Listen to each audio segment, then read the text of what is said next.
I've been looking across the different modalities of meetings, the different meeting types, right? And as a meeting doctor, I'm trying to figure out why certain meeting types operate differently, certain meeting modalities operate differently.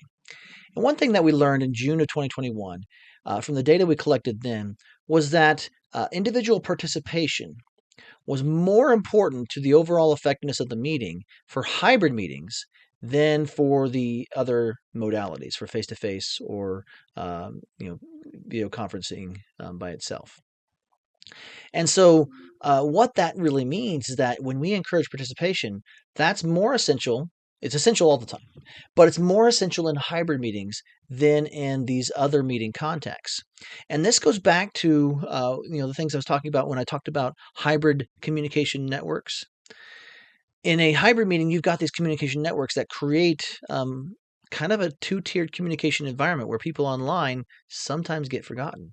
And so that right there is a symptom that if you don't address, if you don't treat, will result in decisions that are made by a fraction of the resources and the brains that you may have that could help with that problem, right?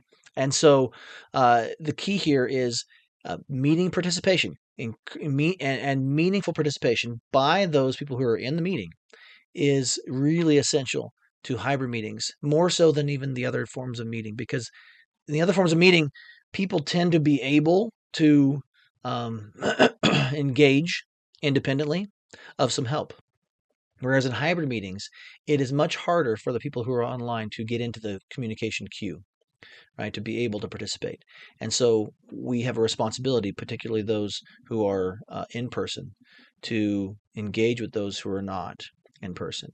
And people who are not in person, don't wait for people to call on you. Don't wait for them to engage with you, because if you do, you might be waiting a while. And so it's important for you to not wait and to engage. And initially, this might be a little annoying for people. The people in the room be like, why are they just jumping in all the time? You may have to. That's going to be a cultural change. It may have to change for your group or for your organization to recognize and to ensure that these individuals who are online get to participate.